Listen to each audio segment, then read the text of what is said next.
Jangan lupa subscribe YouTube channel Metro TV News dan jangan lupa nyalakan notifikasinya.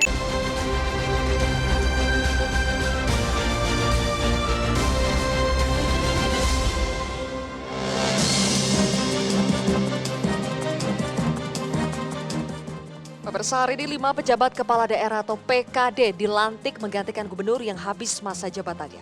Ada sekda, dirjen, deputi hingga staf ahli di kementerian yang mengisi pejabat gubernur. Secara peraturan nama-nama calon PKD diajukan oleh gubernur, kemudian Mendagri akan memilih 1 dari 3 nama yang diajukan dengan persetujuan presiden. Belakangan desakan agar penunjukan PKD dilakukan secara akuntabel semakin nyaring bunyinya. Ya gimana enggak, PKD itu kan akan menjabat selama 1 hingga 2,5 tahun atau setengah kali masa jabatan kepala daerah definitif. Setelah itu pejabat kepala daerah memiliki kewenangan penuh layaknya kepala daerah yang dipilih secara langsung oleh rakyat. Karena itulah proses penunjukan PKD yang akuntabel diperlukan untuk menghindari polemik legitimasi politik. Mahkamah Konstitusi pun sudah meminta pemerintah mengeluarkan peraturan teknis pelaksana agar mekanisme dan persyaratan penunjukan PKD berlangsung demokratis. Bayang-bayang transaksi politik di balik pejabat kepala daerah kian menghantui, manakala sejumlah politisi terang-terangan mengakui ada lobi-lobi politik agar ASN tertentu bisa menjadi PKD dan memuluskan jalan petahana dan parpol memenangkan Pilkada 2024. Masih ada 267 pejabat kepala daerah yang akan dilantik tahun ini dan tahun depan. Masih ada kesempatan untuk memperbaiki proses seleksi PKD menjadi lebih akuntabel. Jabatan PKD harus dijaga betul dari segala kepentingan politik praktis yang menyesatkan. Inilah kontroversi selengkapnya. Tarik-menarik pejabat kepala daerah bersama saya, Zilvia Iskandar.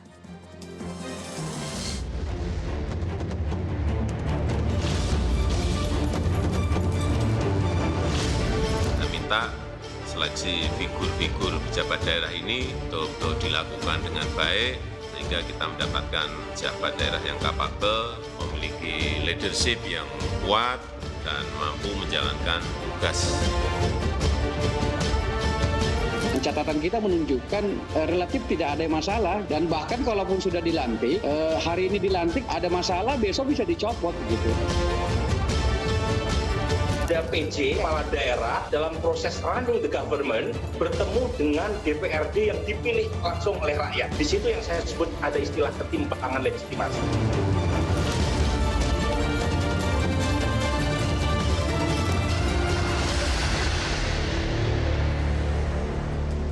Pemirsa, untuk membahasnya sudah hadir bersama saya di sini 5 narasumber. Yang pertama Kasubdit Wilayah 4 Direktorat Fasilitasi Kepala Daerah dan DPRD Direktorat Jenderal Otonomi Daerah Kemendagri El Saidiman Marto. Berikutnya ada anggota Komisi 2 DPR RI fraksi Golkar John Kennedy Aziz. Berikutnya Ketua Asosiasi Pemerintah Kota Seluruh Indonesia atau APEKSI Bima Arya Sugiarto. Kemudian juga ada juru bicara PKS Pipin Sopian dan pengamat politik kedai kopi Hendry Satrio. Selamat malam Bapak-bapak. Terima kasih sudah hadir di kontroversi. Dan juga akan bergabung bersama kita semua melalui sambungan Zoom ada mantan Dirjen Otonomi Daerah Kemendagri Sony Sumarsono. Pak Sony, selamat malam. Nanti saya akan ke Pak Sony ya, tapi sekarang saya akan ke Pak Saidiman terlebih dahulu. Mendagri bilang penunjukan penjabat gubernur sudah berlangsung demokratis. Diukur dari mana Pak demokratisnya? Pertama-tama bahwa terkait penjabat yang ada sekarang itu adalah dalam rangka menjalankan undang-undang. Jadi dalam masa keserentakan yang sudah diatur di Undang-Undang 10 2016 memang sudah mengatur sedemikian rupa pilkada-pilkada yang kemudian berlangsung beberapa tahap 2015, ada 2017, 2018 dan kemudian dijadikan keserentakan di 2024. Jadi ini sebenarnya adalah konsekuensi dari menjalankan undang-undang yang setelah disepakati regulasi bersama dengan legislatif di DPR. Tapi proses penunjukannya demokratis katanya, tapi ukuran demokratisnya apa? Kan ini tidak ada fit and proper test, tidak ada partisipasi publik, tidak ada publikasi rekam jejak, harta kekayaan dan sebagainya. Jadi di mana demokratisnya? Dalam regulasi memang disebutkan bahwa untuk pejabat PJ, gubernur, kepala daerah dan itu ditunjuk oleh presiden melalui 3 usulan dari Menteri Dalam Negeri. Namun dalam penetapannya itu kita sudah melakukan pemetaan terkait daerah-daerah yang memang berdasarkan pemetaannya kondisi daerah itu untuk ditunjuk pejabat yang akan menjalankan pemerintahan di daerah tersebut. Jadi di kami memang sudah ada proses evaluasi sebelum memilih penjabat ini kan yang tahap pertama ini ada gubernur, ada yang tadi sudah dilantik, kemudian nanti ada juga PJ bupati, itu kami sudah memetakan terkait itu kondisi-kondisi daerah itu. Ya. Oke, saya ingin tanya ke Pak Sony. Pak Sony sebagai mantan Dirjen Otda dan juga veteran nih untuk pejabat sementara karena pernah menjadi PJ Gubernur DKI, PJ Gubernur Sulawesi Utara dan juga PJ Gubernur Sulawesi Selatan. Pak Sony, kan beda ya sekarang ya. Kalau sekarang itu PJ bisa menjabat sampai 2,5 tahun, Pak. Inilah yang banyak dipersoalkan. Kalau menjabat 2,5 tahun tanpa proses penunjukan yang akuntabel, apakah ini beresiko? Baik, jawabannya sebenarnya relatif ya. Kalau kita lihat dari segi proses penunjukannya, kita harus bisa membedakan antara political elected dan political appointed. Jadi dalam konteks PJ Gubernur, PJ Bupati, dan PJ Wali Kota itu ya sebenarnya adalah appointed, political appointed dari ASN untuk menjabat di jabatan politik. Dari sisi ini tidak ada yang salah karena konsepnya adalah pendelegasian daripada presiden sebenarnya kepada PJ Gubernur. Jadi dalam konteks ini tidak ada yang salah dan itu sah sesuai dengan regulasi Undang-Undang Nomor 10 2016. Jadi prinsipnya adalah itu. Nah, sekarang persoalannya nanti memang muncul ada satu hal di dalam Undang-Undang 10 2016 dulu namanya penjabat gubernur, bupati, wali kota itu estimasi kita waktu saya jadi Dirjen Oda bersama Komisi 2 DPR RI itu memang maksimum ya antara 3 sampai 6 bulan, sehingga peraturannya tidak perlu ruwet. Dan sekarang itu bisa lebih dari setengah periode. Ya. Bahkan ada yang 2,5 tahun dan di dalam undang-undang itu disebutkan PJ Gubernur itu atau Bupati Wali Kota itu maksimum 1 kali 2, 2 kali 1 lah. Jadi, makanya Pak, dengan masa jabatan berbeda, apakah kita bisa pakai aturan yang lama? Sesungguhnya kalau yang memang, kalau menurut saya sendiri, aturan lama itu 2 kan, PP 6 2005 sudah kadaluarsa. Yang kedua adalah PP 49 2008 juga lama dan itu turunan dari Undang-Undang 32 sebenarnya. Tapi secara hukum, dalam hal aturan pelaksanaan belum disiapkan, menurut undang-undang yang paling baru ya kira-kira gitu, maka aturan lama PP masih dipakai. Namun saya melihat sebagai mantan Dirjen Oda, sebenarnya MK sudah mengambil sebuah terobosan supaya dibuat PP teknis dan itu harusnya dibuat supaya untuk menjembatani jabatan yang lama ini ya harusnya dibuat sebenarnya. Tapi karena keputusan MK itu terlalu mendesak pada saat kekosongan sementara di birokrasi itu 1 detik pun tidak boleh kosong, maka sebenarnya ya akan sulit untuk membuat PP dalam waktu mendesak. Karena itu walaupun ini dilantik duluan, PP tetap diperlukan untuk mengantisipasi 2003 dan 2004 dan kejelasan. Ditahan dulu Pak Sony. Jadi menurut Pak Sony PP itu sebetulnya dibutuhkan, aturan teknisnya dibutuhkan sesuai dengan apa yang disampaikan MK juga. Kenapa tidak dibuat?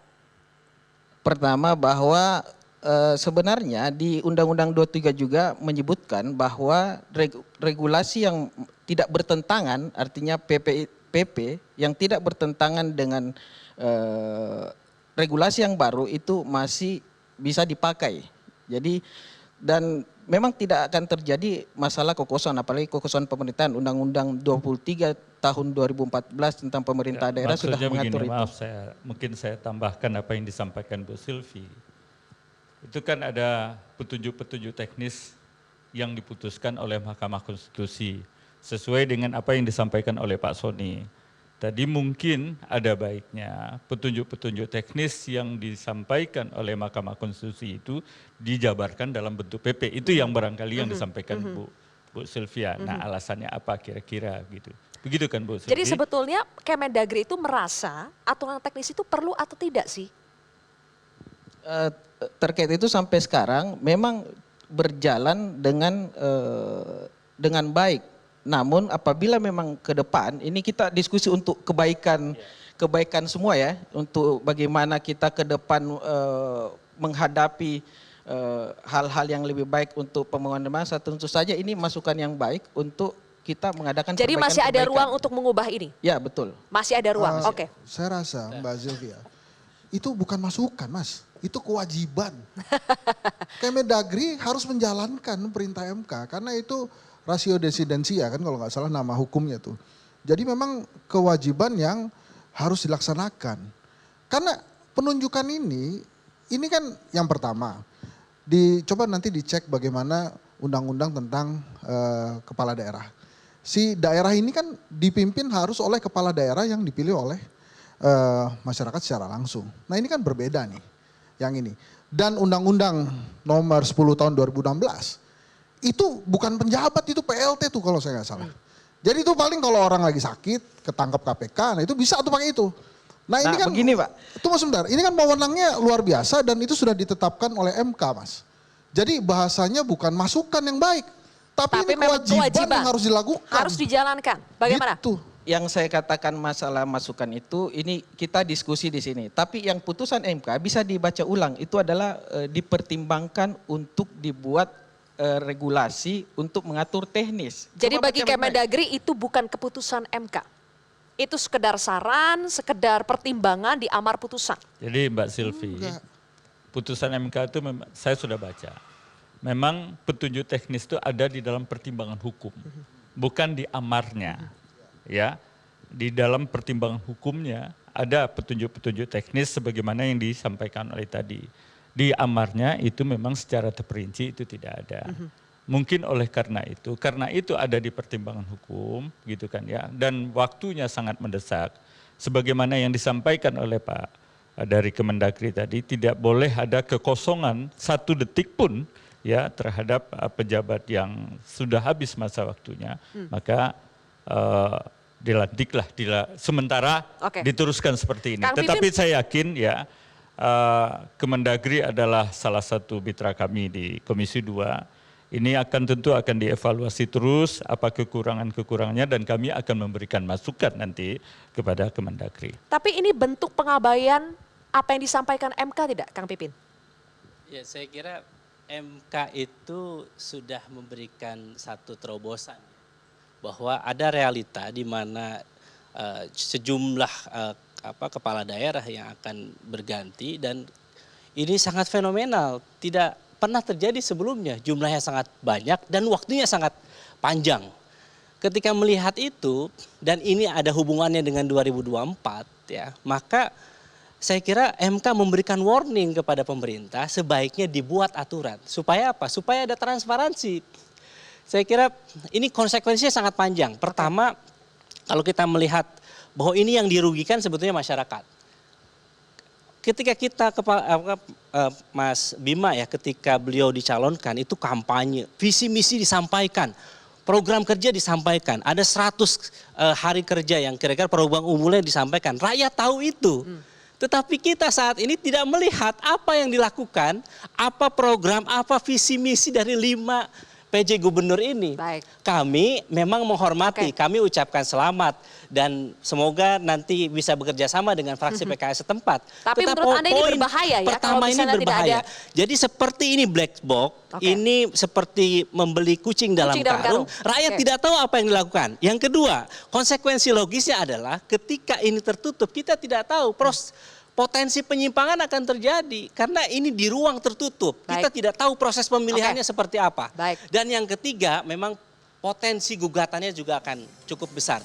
Jadi saya kira dalam kacamata ini seharusnya ini masih ada waktu karena masih banyak tentunya ya kepala daerah, pejabat kepala daerah ke depan seharusnya dibuat saja dulu aturan turunan itu yang karena kalau tidak buat ini akan menjadi bahaya ya. Betul. Apakah Kang Bima sepakat kalau ini bahaya kalau hanya sekedar ditunjuk saja tidak ada proses rekrutmen dan seleksi yang akuntabel? Kita akan bahas lagi pemirsa usai jeda.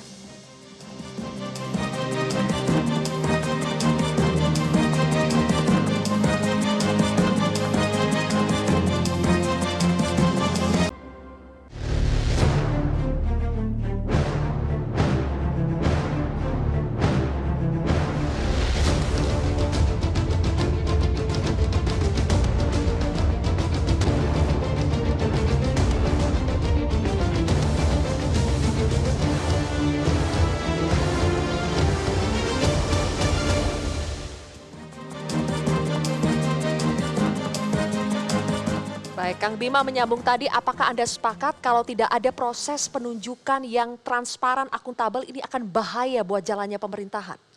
Begini, beberapa kali saya mendengar pernyataan dari Kemendagri untuk meyakinkan publik bahwa stok dari pejabat yang dibutuhkan untuk diturunkan menjadi penjabat itu cukup. Ini yang berbahaya. Ini bukan persoalan kuantitatif, ini bukan persoalan mengisi secara administratif. Menjadi kepala daerah itu sangat tidak mudah. Setidaknya ada 3 isu yang penting yang mengait kepada kinerja atau efektivitas pemerintahan daerah. Pertama adalah legitimasi. Kita semua tahu legitimasi rendah, maka persoalan pemerintahan akan semakin rumit begitu. Dukungan dari dewan, dukungan dari warga dan sebagainya. Yang kedua adalah pemahaman politik pemerintahan. Banyak sekali orang yang terpilih karena populer, tapi nggak punya pemahaman yang cukup, maka bermasalah ke depan. Yang ketiga adalah skill politik. Mobilisasi politik, dukungan dewan, Forkopimda, ormas, kiai, tokoh masyarakat dan sebagainya. Nah, 3 hal inilah yang menentukan ya, jalan atau tidaknya pemerintahan. Ini persoalan kualitatif, ini persoalan kepemimpinan. Nah, kita tidak bisa menghindar karena ini adalah amanat undang-undang prakondisi menuju pilkada serentak di 2024. Tapi kita bisa lakukan semaksimal mungkin. Membuat aturan yang lebih rinci terkait 2 hal, Sylvia. Pertama adalah proses seleksi. Harus lebih transparan, harus lebih akomodatif, harus lebih menghitung maunya atau aspirasi daerah. Ya, bisa ada dihitung faktor DPRD di situ, ada komponen ASN lokal dan sebagainya. Dan yang kedua adalah pengawasan ketika menjabat gitu. Dan sejauh ini kami belum melihat aturan-aturan yang lebih rinci yang membuat kita lebih bisa optimis bahwa nanti pejabat yang diturunkan itu memenuhi 3 skill yang saya sampaikan tadi, setidaknya mendekati. Kalau enggak, gelap gitu.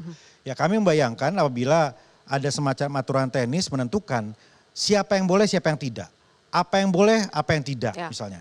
Kami Apeksi merekomendasikan untuk memprioritaskan posisi sekda sebagai penjabat misalnya. Ya, ketimbang sosok lain dropping dari pusat yang belum tentu bisa memiliki 3 skill tadi seperti contohnya tadi. Memprioritaskan sekda tapi bukan berarti otomatis sekda yang ditunjukkan, tapi tetap harus melalui proses juga. Ya, ya bisa saja kemudian diminta usulan dari pemerintahan daerah, pemerintahan kota atau provinsi, beberapa nama yang kemudian juga bisa dikritisi oleh publik misalnya. Jadi ada public hearing, ada konsultasi publik di situ. Ya kan begini, kita komisioner lembaga-lembaga tinggi negara saja dikritisi oleh publik. Ini orang nomor 1 yang akan bertugas mungkin setengah masa jabatan normal, yang akan menentukan APBD, yang akan menentukan tercapai atau tidaknya RPJMD dan lain-lain. Ya masa tidak ada konsultasi publik dalam hal ini. Pak Sony, apa tanggapan Anda Pak Sony? Pendapat ya, to some extent. Tapi yang kita lihat soal MK tadi dan kebutuhan untuk petunjuk teknis yang lebih rinci. Sebenarnya lepas daripada putusan MK, apalagi ada amar putusan MK, walaupun itu dalam bentuk pertimbangan, tetap dibutuhkan. Ya, tetap dibutuhkan. Tapi apa disampaikan oleh Pak Wali Kota tadi, Pak Bima Arya itu memang benar, tapi memang dibutuhkan. Satu hal yang paling krusial dan akan menimbulkan masalah di belakang hari adalah di dalam Undang-Undang 10 2016, PJ, Bupati, Wali Kota, dan Gubernur itu hanya 1 kali 2 tahun. Jadi bisa diangkat selama-lamanya 1 tahun dan seterusnya dapat diperpanjang atau dipilih kembali orang lain maupun yang bersangkutan diperpanjang maksimum 2 kali. Jadi hanya 2 tahun. Sementara hari ini itu bisa sampai 2,5-2,7 tahun. Mulai Mei sampai kemudian Oktober itu bisa lebih dari 2,5. Pertanyaannya, yang ketiga sisanya nanti, apakah bisa ditunjuk PJ? Jawabannya tidak bisa. Karena undang-undang membatasi cuma 2 kali PJ, kali 1 tahun, jadi 2 tahun. Sementara periode yang ada lebih dari 2 tahun. Itu contoh konkret. Dan ini kalau tidak dijembatani dengan peraturan pemerintah, akan menimbulkan masalah di belakang hari. Itu apa masalahnya Pak Sony? Ya masalahnya, untuk sisa jabatan katakanlah yang sekarang bupati, gubernur 5 ini. Dia katakanlah ditunjuk setahun selesai. Kemudian dikukuhkan lagi setahun lagi. Kan cuma 2 tahun. Padahal masa periode yang sekarang ini itu bisa sampai 2,7 bulan. Lah yang 7 bulan itu siapa yang akan memerintah daerah? Baik. Definitif belum ada. Ya, PJ tidak boleh ditunjuk. Oke. Berarti PLH, apa ya PLH, pelaksana harian itu selama 7 tahun. Itu Baik. problem yang akan muncul tanpa ada PP terobosan menjembatani kelemahan undang-undang. Oke. Yang pertama. Baik, itu persoalan teknis tapi juga krusial. Saya ingin tanya ke Mas Hensat, selain persoalan teknis, kualitatif, disinggung tadi soal kapasitas sebetulnya yang lebih penting, kualitatif. Apa dampaknya kalau misalnya PJ ini tidak dipilih secara akuntabel, apakah ini juga akan terkait dengan kualitas kedepannya ketika memerintah? Apakah akan mudah digoyang-goyang dengan kepentingan politik? Ya, yang jelas dia pasti akan terbebani sebagai kepala daerah karena yang pertama dukungan dari legislatif itu bisa sangat minim sekali, bahkan mungkin jadi nggak ada. Artinya setiap dia mengeluarkan policy atau dia ingin mengajukan anggaran itu bisa langsung ditolak gitu. Walaupun menurut dia, ya menurut si penjabat ini itu harus dilakukan demi kemaslahatan si daerah itu. Kan masalahnya di situ. Sekarang apakah rakyat di daerah yang tadi dilantik itu yang Gorontalo dan lain-lain itu apakah kenal dengan penjabatnya? Belum tentu juga. Betul Pak Wali Kota tadi mengatakan kalau sekda mungkin akan lebih mudah diterima. Tapi yang jelas Mbak Sylvia, saya rasa memang Kemendagri lalai untuk ini. Terlalu menganggap sepele hal ini. Kenapa saya katakan demikian? Karena keputusan dilaksanakan Pilkada November 2024 itu kan bukan kemarin sore. Keputusan untuk meniadakan Pilkada 2022 dan 2023 kan bukan kemarin sore. Ya. Itu kan sudah lama betul. Pak John juga paham betul itu. Nah harusnya dari awal tuh udah dipikirin gitu. Nggak usah nunggu keputusan MK. Karena secara logika aja itu akan mudah sekali digambarkan pasti MK akan menuntut peraturan-peraturan yang ada. Nah kelalaian ini harus segera diperbaiki oleh Kemendagri. Pak John setuju kalau Kemendagri ini sudah lalai? Saya mengatakan kalau menurut hemat saya memang sebaiknya Kemendagri artinya mengikuti putusan Mahkamah Konstitusi itu. Setidak-tidaknya petunjuk teknis itu harus dibuat. Menurut hemat saya. Artinya pengangkatan PLT sekarang tidak sama dengan pengangkatan PLT-PLT yang sudah-sudah. Yang sudah-sudah sebagaimana yang disampaikan oleh kawan-kawan kan itu waktunya cuma 5 bulan, 6 bulan. Kita sama ketahui bahwa PKD sekarang bahkan ada yang lebih dari 2 tahun. Ini setengah dari periode, hampir setengah dari periode masa jabatan yang sesungguhnya. Jadi kalau saya menanggapi apa yang disampaikan oleh Pak Wali Kota, Pak Arya tadi itu gitu kan ya. Kenapa tidak sekda? Karena Kemendagri dasar hukum daripada pelantikan ini hari ini itu adalah Undang-Undang Nomor 10 Tahun 2016. Di situ disebutkan bahwa untuk gubernur itu adalah pejabat tinggi madya. Nah, berdasarkan ayat selanjutnya yang dikatakan madya itu adalah setingkat dari sekjen, setingkat dari dirjen, atau sekjen non struktural. Tidak termasuk sekda? Tidak termasuk sekda. Oleh karena jadi itu. Terhalang peraturan teknis? Jadi terhalang. Mohon maaf Pak. Ya. Jadi yang saya baca di dalam ayat selanjutnya tentang itu adalah itu. Mohon maaf, ini harus clear ya. Kemarin kami berdiskusi dengan topik yang sama dengan Pak Menpan RB, Pak Cahyo. Beliau sampaikan bahwa sekda termasuk pejabat tinggi Pratama. Ya kira-kira seperti itu ya. Jadi ini harus clear. Tapi tidak otomatis sekda, tetapi sekda masuk dalam kriteria yang bisa dicalonkan untuk menjadi penjabat. Begitu. Jadi di Undang-Undang 10 2016 itu memang menyebutkan bahwa untuk PJ Gubernur itu dari JPT Madya. Perlu saya sampaikan, tadi Pak Henry ini terlalu mengesampingkan bahwa yang ditunjuk itu seolah-olah tidak berkompeten. Itu tidak begitu. Untuk menduduki JPT Madya itu ada mekanisme tertentu, mulai dari dia JPT Pratama, kemudian dia naik Madya, itu ada kompetensi yang memang itu. Bukan nggak kompeten. Tadi saya meneruskan pertanyaannya Mbak Sylvia, demokratisnya sebelah mana? Gitu. Itu yang masih belum terjawab. Saya perlu tambahkan juga dulu. Terkait demokrasi lokal itu tetap berjalan seperti biasa karena ada DPRD di situ. Jadi tetap berjalan sebagaimana bupati definitif, walaupun memang ada pembatasan tertentu yang memang ada di Undang-Undang 23. Biar tidak membingungkan, saya luruskan ya. Saya formulasikan lagi pertanyaannya deh. Sekarang saya mau menyinggung soal legitimasi politik yang memang tadi disinggung oleh Mas Hensat. Jadi Pak Saidiman, dari mana kita bisa memberikan legitimasi politik yang kuat apabila proses penunjukannya ini tidak melibatkan publik, tidak melalui proses yang akuntabel? Legitimasi politiknya bagaimana nanti? Ini kan beban juga bagi kepala daerahnya nanti. Begini, kalau mengikut penjabat ini adalah pengisi kekosongan. Kalau dia proses politik pemilihan itu namanya memang gubernur, bukan PJ. Nah, terkait mekanisme untuk pengisiannya ini yang untuk pengisiannya secara teknis ini yang kita bicarakan. Nah, saya tanggapi lagi terkait sekda. Terkait sekda di Undang-Undang 5 tentang ASN itu memang mengatur bahwa JPT Madya itu mulai dari sekretaris jenderal, direktur jenderal yang ada di pusat, kemudian untuk di provinsi untuk JPT Pratama itu hanya hanya ada sekda provinsi. Pak Kalau Saidiman, JPT saya kira Pratama, Pak Saidiman itu tidak menjawab pertanyaan di mana sisi demokratisnya itu. Kalau kita berkaca di konstitusi kita, pasal 18 ayat 4 itu dipilih gubernur, wakil gubernur, kemudian para bupati, wakil bupati secara demokratis. Demokratis itu di maknanya ada dua ya, dipilih langsung oleh rakyat ya. Yang kedua atau oleh perwakilan oleh DPRD ya. Tetapi kalau kita melihat saat ini sebetulnya ya, kita bisa mengambil definisi yang lain demokratis adalah ketika ada keterlibatan publik dalam proses pemilihan itu. Publik tidak sekonyong-konyong tiba-tiba muncul 5 nama itu. Besoknya mau dilantik baru diumumkan sekarang begitu. Kita tidak tahu awalnya siapa dia, apa yang akan dilakukan selama 2,5 tahun yang akan datang. Mengelola APBD yang begitu besar.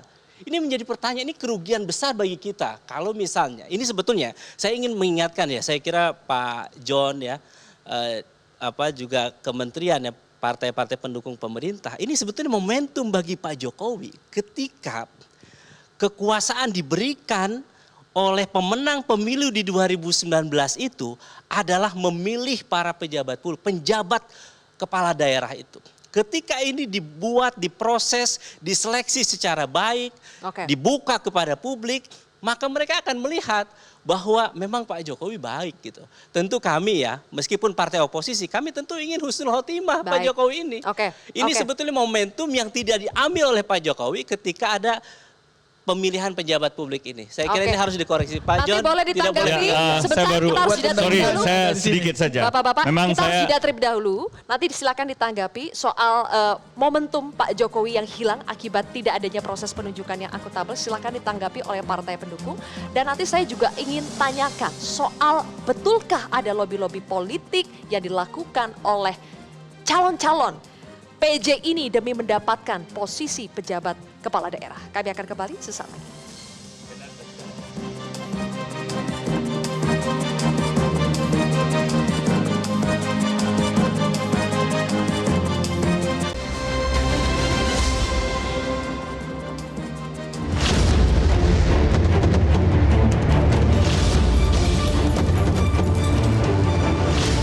Kita minta seleksi figur-figur pejabat daerah ini betul-betul dilakukan dengan baik sehingga kita mendapatkan pejabat daerah yang kapabel, memiliki leadership yang kuat dan mampu menjalankan tugas. Catatan kita menunjukkan relatif tidak ada masalah dan bahkan kalaupun sudah dilantik, hari ini dilantik ada masalah besok bisa dicopot gitu. Ada PJ, kepala daerah dalam proses running the government bertemu dengan DPRD yang dipilih langsung oleh rakyat. Di situ yang saya sebut ada istilah ketimpangan legitimasi.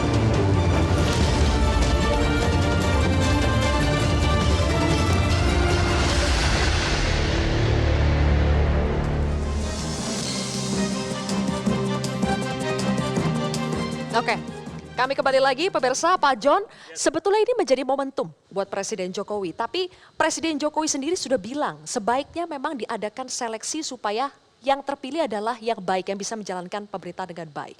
Apakah ini kerugian buat pemerintah? Saya setuju apa yang disampaikan Pak Presiden. Ya, tadi juga sudah disinggung sama Pak Arya. bahwa harus lebih akuntabel, lebih harus ya seleksinya lebih akomodatif dan lain sebagainya macamnya gitu kan ya. Tetapi memang dikarenakan waktu yang mendesak dan masanya itu adalah tidak sama semuanya gitu kan. Ada yang hari ini, terus ada yang bulan Oktober, ada lagi nanti jadi masanya tidak sama. Jadi ini barangkali merupakan kesulitan juga oleh pemerintah. Tetapi saya setuju dengan apa yang disampaikan. Bagaimana kita harus melibatkan masyarakat ya. Orang yang ditunjuk itu adalah orang yang tahu tentang daerahnya gitu lah ya. Jangan misalnya saya orang Padang, kemudian saya tiba-tiba ditaruh misalnya di Papua atau kanlah di Sulawesi yang sama sekali dari sisi budaya saja mungkin tidak sama, dari sisi apa aja. Jadi bagaimana caranya untuk menyampaikan, dan ini adalah salah satu yang harus juga menjadi pertimbangan bagi Kementerian Dalam Negeri ya untuk menentukan calon-calon yang akan ditunjuk nanti sebagai PKD saya kira tersebut. Begini Selvia ya, saya ingin luruskan sedikit cara pandangnya. Ini bukan persoalan Pak Jokowi loh, ini bukan masalah Pak Jokowi diuntungkan dan dirugikan, ini kepentingan nasional. Coba dihitung, di ujung nanti tahun 2024 Pak Jokowi akan mempertanggungjawabkan target-target pembangunan nasional. Disitulah komponen keberhasilan daerah menentukan juga. Ada semuanya. banyak proyek strategis nasional yang harus dikawal oleh pemerintah daerah. Artinya apa? Ini keberlanjutan pembangunan tidak saja di tingkat pusat tapi provinsi dan daerah. Berapa daerah yang kemudian target-targetnya bisa meleset, stunting, ODF gitu ya. Kemudian angka inflasi dan sebagainya. Ketika pejabat pemerintahan yang ditunjuk ini nggak mampu, bahkan mungkin terjadi kebuntuan politik di mana-mana. Jadi bukan kebuntuannya, apakah ini potensi gesekan dengan DPRD dalam persoalan anggaran itu akan besar? Yang bahaya adalah kombinasi antara legitimasi yang rendah dan resistensi yang tinggi. Itu dua kombinasi yang bisa menimbulkan political stalemate, kebuntuan politik. Kita aja yang punya legitimasi tinggi, yang terpilih kadang dengan masih suka buntu. Bisa buntu tuh dengan teman-teman dewan ya. Apalagi yang nggak ada legitimasi. Kan begitu. Jadi logikanya adalah keberlanjutan pemerintahan di daerah dan di pusat. Oke. Ya, saya kira saya tidak setuju dengan Pak John ya bahwa ini waktunya mendesak. Mungkin Pak Jokowi karena beda waktunya beda-beda. Undang-undang ini 2016 kan. Artinya ini ada waktu untuk menyusun peraturan turunan itu. Ya jadi saya kira ini menjadi PR ya buat kita ya, bahwa pemerintah apakah ini lalai atau sengaja lalai, ini juga. Dijawab dulu deh, lalai atau sengaja lalai? Saya kira ini menjadi PR karena bisa jadi ini orang, mohon maaf ya, jangan sampai orang mengira bahwa ini memang untuk kepentingan 2024. Biar saja pemerintah diberikan kewenangan untuk memilih tanpa diketahui oleh banyak orang. Padahal kan sederhana saja, pilih tim seleksi dari kampus untuk menseleksi. Meskipun kita tahu kualitas para ASN ya pada level tertentu karena proses pembinaannya sangat luar biasa. Tetapi kan ada best of the best, ada yang terbaik di antara yang terbaik itu. Seharusnya dicari itu, diperlihatkan kepada publik dan itu tidak diperlihatkan kepada kita semua. Dan waktunya benar nggak mepet. Anggaplah waktu keputusan 2022 nggak ada pilkada, 2023 nggak ada pilkada. Itu Kemendagri kalau rajin, bikin aja udah langsung pengumuman, ini loh calon-calonnya berdasarkan seleksi saya, berdasarkan seleksi kami, ini adalah calon-calon gubernur di Gorontalo gitu. Itu kalau rajin ya. Nah, ini kan kita jadi bertanya-tanya gitu, masa gara-gara MK baru memutuskan kemudian dianggapnya ini mepet kan saya jawab enggak. dulu mungkin, Boleh, lalai tidak lalai. Jadi di Undang-Undang 10 2016 memang tidak ada klausul pasal yang menyebutkan itu harus membuat peraturan lanjutan, artinya PP seperti di Undang-Undang 23. Nah, tapi kalaupun memang ada dan diperlukan di kondisi dinamis, memang bisa dibuat. Makanya juga mungkin salah satu di putusan MK itu yang memberikan pertimbangan terkait itu juga karena tidak ada di bunyi undang-undang itu untuk memerintahkan membuat aturan lebih lanjut. Jadi saya pastikan bahwa masalah lalai itu tidak di situ. Coba Pak Saidiman, bila peraturan itu dibuat, pasti Pak Saidiman bisa menjawab pertanyaan Zilvia tadi. Demokratisnya di sebelah mana? Kan kalau sekarang ini jadi akhirnya kita bisa disepakati emang nggak ada demokratis. Ya, gitu. kalau Baik, saya lihat sebentar. memang Ini opini ya. kalau saya lihat memang pemerintah terlalu kaku dan terlalu berpatokan kepada Undang-Undang Nomor 10 Tahun 2016. Oke. Kalau saja seumpamanya bisa agak lebih luas, Nah.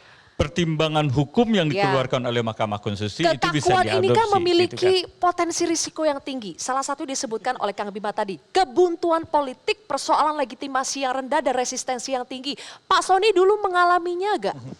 Ketika harus bekerja sama melobi-lobi DPRD, mengalaminya tidak kebuntuan politik karena legitimasi yang rendah? Saya memimpin 3 daerah, Sulawesi Utara sebagai PJ, Sulawesi Selatan sebagai PJ, Jakarta sebagai PLT, posisinya. Dan langkah hari pertama saya sampai hari ketiga itu adalah menggalang dukungan politik. Ya, maka sowan dialog dengan DPRD, menjembatani kebutuhan itu dengan Forkominda dan kemudian menyampaikan apa yang tujuan saya datang ya kepada publik. Dan ini semua saya manfaatkan dalam 3 hari pertama sehingga tahu mengapa saya datang ke sini, apa kemudian maksudnya, dan apa yang sebenarnya akan saya lakukan. Dan saya kira tidak ada permasalahan soal legitimasi dengan DPRD. Karena saya menjalankan apa yang disebut dengan delegasi, penugasan dari Presiden. Ya, karena Presiden dipilih secara demokratis, secara otomatis, bagian dari tugas Jadi yang saya Pak Soni, laksanakan jadi itu adalah Presiden, ya. strategi sowan itu mempan ya untuk bisa mendapatkan dukungan politik dari DPRD. Nggak ada masalah ketika membahas anggaran dengan strategi sowan itu? Tidak ada, itu yang disebut dengan manajemen interaktif. Makanya saya bilang seperti Pak Wali Kota sampaikan tadi, kapasitas kemampuan PJ tidak hanya administratif di belakang meja, tapi kemampuan membaca konstelasi politik dan menggalang dukungan politik dalam konteks politik pemerintahan itu sangat penting. Karena sebagai gubernur, DPRD itu adalah unsur pemerintahan daerah. Ya. Ibarat saya suami, DPRD itu istri saya, dan makanya harus rukun. Inilah kunci utama. Oke. Jadi saya kira mereka Jadi sangat paham. kapasitasnya bukan hanya sekedar mengerti bagaimana menjalankan pemerintahan, tapi juga mengerti bagaimana membangun komunikasi politik. Nah, Jelas, tapi itu sangat penting. ya. Tapi Pak Soni, komunikasi yang terbangun malah yang kita dengar ini bukan persoalan bagaimana membangun komunikasi politik ke depan, tapi komunikasi lobi-lobi politik supaya ASN ini bisa dipilih, ditunjuk sebagai pejabat sementara. Apakah dulu Pak Soni juga merasakan itu ada lobi-lobi politik demi menggolkan jabatan tertentu? Saya tidak merasa ada itu, yang jelas ada proses seleksi karena mempertimbangkan berbagai masukan. Masukan yang paling utama adalah masukan dari gubernur yang akan digantikan. Itu pasti ada masukan. Soal kemudian masukan diterima oleh Mendagri atau Pak Presiden, ya tergantung kepada yang pegang prerogatif. Jadi masukan itu ada. Soal kemudian saya ditempatkan di gubernur yang lain, misalkan DKI atau Sulawesi Selatan, ada masukan dari gubernur sebelumnya, itu hal yang wajar. Jadi saya yakin seorang menteri atau seorang presiden pasti mendengarkan berbagai masukan dari berbagai pihak. Nah, apakah ini disebut dengan demokrasi tidak? Nah, ini persoalan definisi. Tapi yang jelas, usulannya tidak pernah satu. Tapi adalah 3 dari menteri 3, kalau dari wali kota bupati itu usulan gubernur untuk PJ bupati wali kota juga 3 kepada Mendagri. Seleksi dimaksudkan adalah pilih salah satu dari 3. Tapi ketika memilih 3 itu tentu pasti ada proses sebelumnya. Dari berbagai pertimbangan pimpinan. Itulah namanya proses seleksi, pilih yang terbaik di antara yang 3. Di tingkat minimum. Makanya sekali lagi butuh seleksi. Nah kalau tidak ada butuh seleksinya, makanya kan dugaan kalau ini ada lobi-lobi politik, transaksi politik itu mencuat. Bagaimana Kemendagri memastikan bahwa memang tidak ada lobi-lobi politik di balik penunjukan yang tidak transparan, dan bagaimana memastikan pejabat kepala daerah ini tidak menjadi mesin politik, mesin partai demi memenangkan Pilkada 2024. Kami akan hadir sesaat lagi.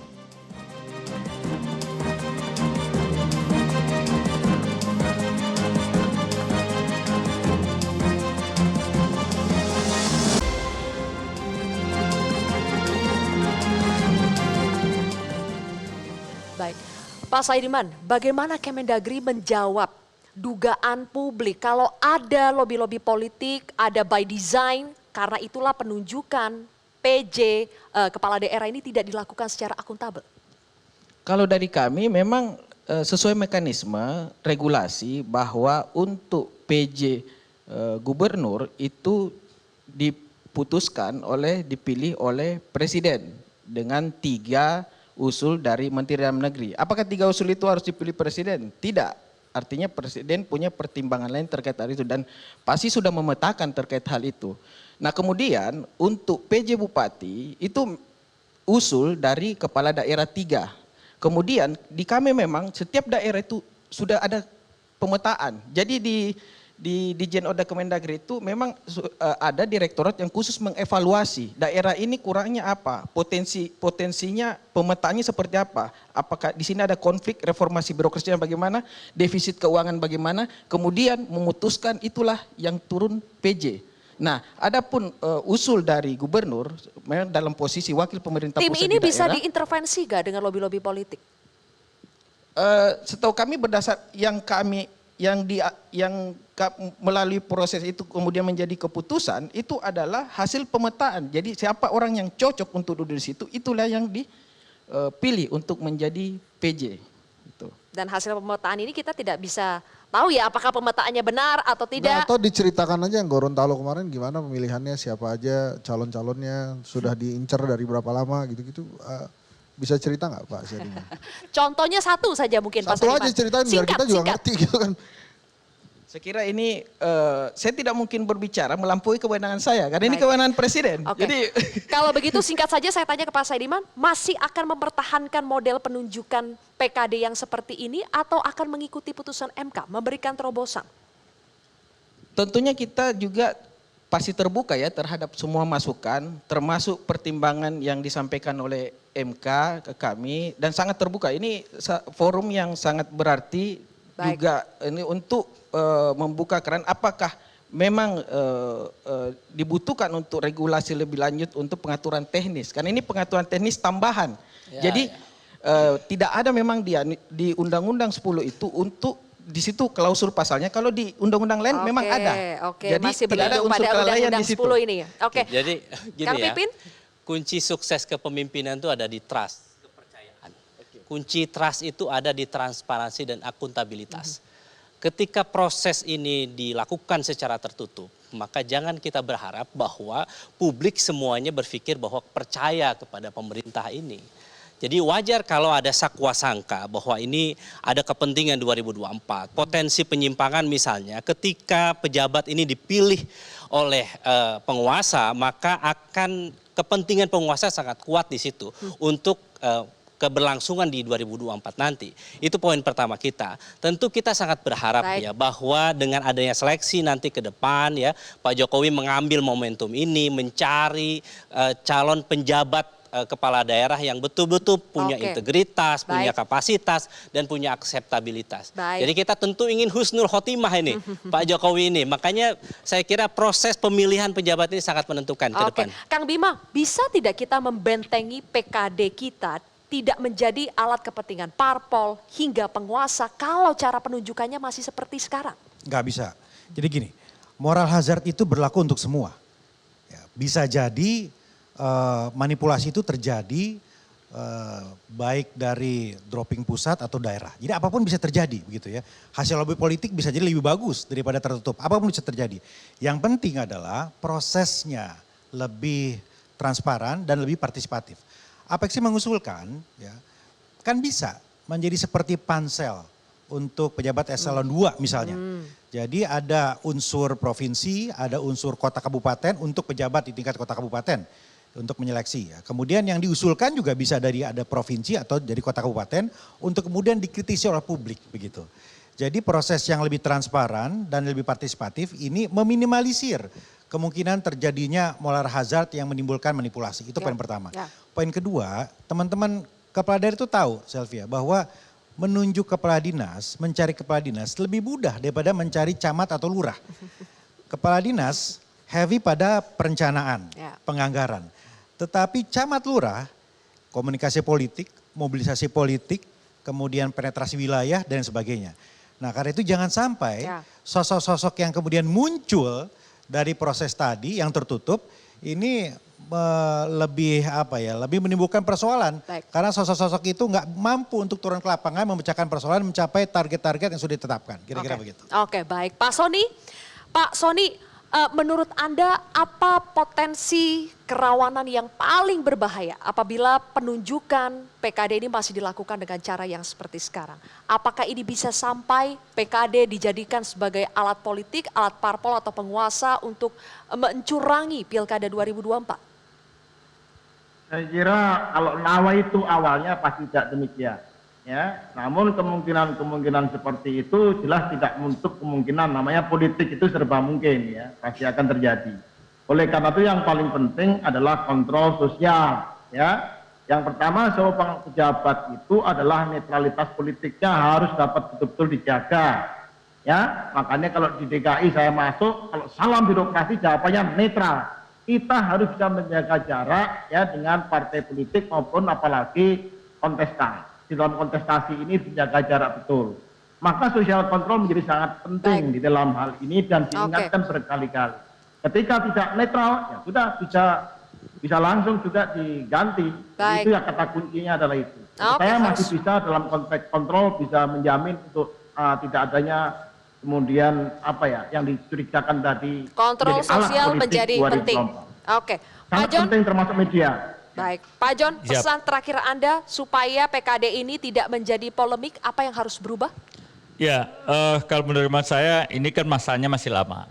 Dan kita tetap memberikan masukan-masukan nanti di DPR kepada Kemendagri bahwasa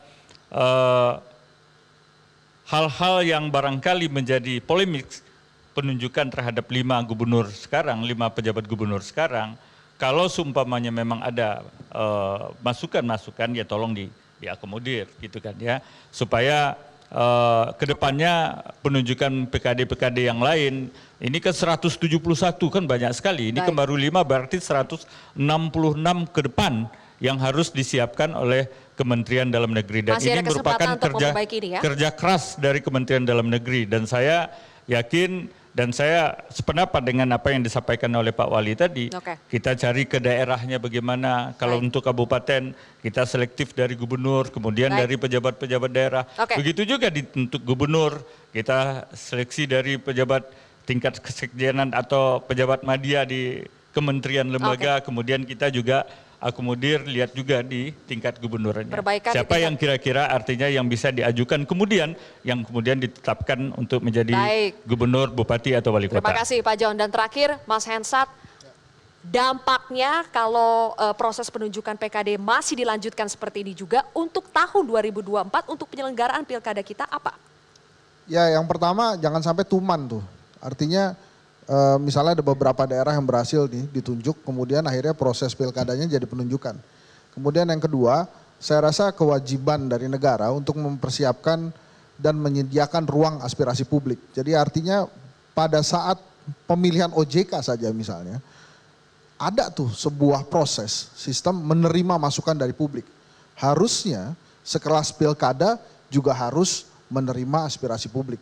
Kemudian yang ketiga, ini adalah pembuktian dari pemerintah, apakah pemerintah menganggap remeh atau tidak demokrasi dalam penyelenggaraan kepala-kepala daerah atau pemilihan kepala daerah di Indonesia. Kalau sampai kemudian pemerintah menganggap remeh ini nggak akan dibuat, Mbak Sylvia. Sampai hari ini pun terhitung sejak keputusan MK itu diputuskan, baru Pak Saediman yang berkomentar tentang keputusan MK. Tapi menterinya mungkin ada kesibukan lain. Oke, baik. Tapi sebagai tambahan Pak Menterinya mengklaim bahwa sudah demokratis. Pak Sylvia, Pak John, sayang sekali waktu kita sudah habis nih Pak. Saya setuju dibentuk pansel. Ya, saya setuju untuk bentuk pansel.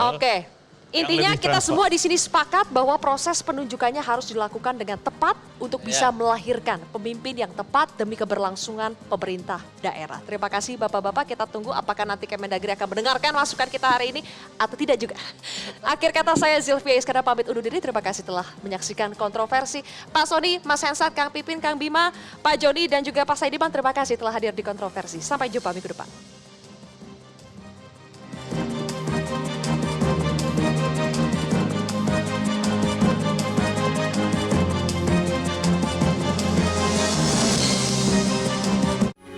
Metro TV,